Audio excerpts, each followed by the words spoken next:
Okay, folks, in today's episode, I would like to talk to you about something that I observed last time in regards of criticism about someone's technique or approach to sport.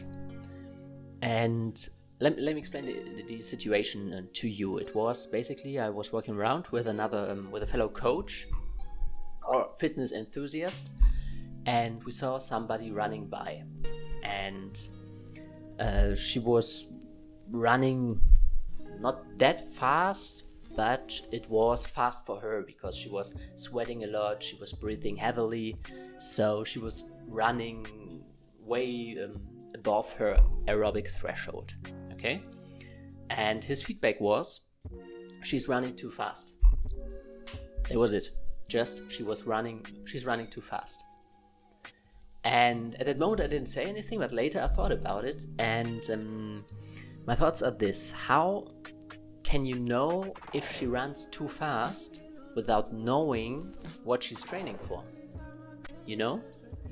How can you judge someone's approach if you do not know the goal that he or she has in his training endeavor? Because it's weird. I mean, would you say that when Usain Bolt does sprints in his training, would you say, well, the guy runs too fast?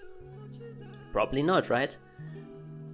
Or so basically what I'm going at here is that you can't judge the training approach of someone without knowing what he's training for. Maybe she was doing an interval run. Maybe she was doing VO2 max training, which means to have a higher take-in and processing of of oxygen whilst running at a very high intensity. So you can't really know that. Maybe that was what she was doing in this session. So how can you say she's running too fast?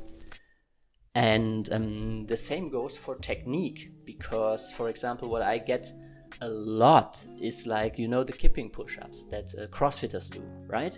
The one where you kip with the legs and you do this warm thing, and you go up and you go down again.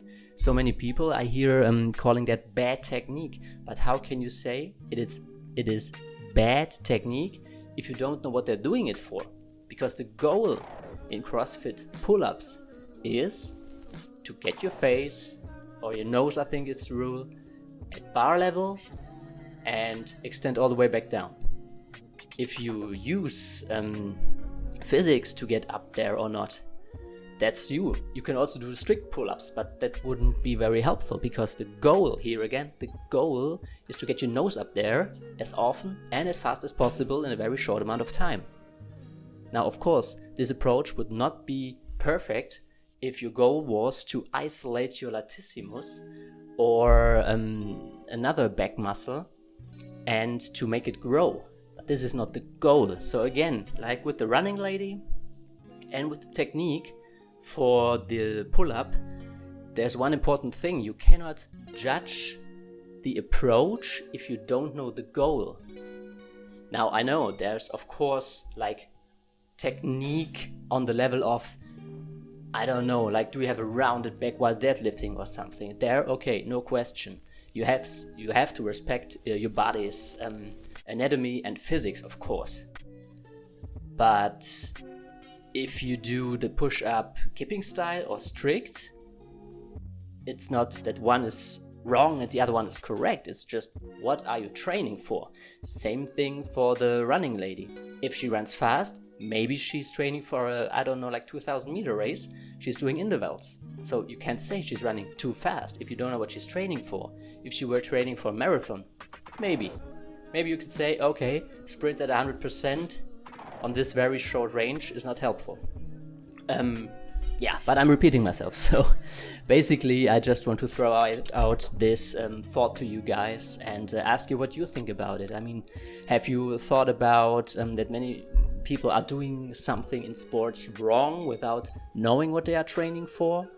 Or do you have a different opinion about this? Do you think, okay, maybe you can say that this and that is wrong and incorrect and doesn't take you to your goal in fitness? Just hit me a comment if you agree, and especially if you disagree. I'm always looking for very good conversations here and a change of thought. Do not forget to like and subscribe if this was anything helpful and interesting to you, and I wish you guys a good night. Bye.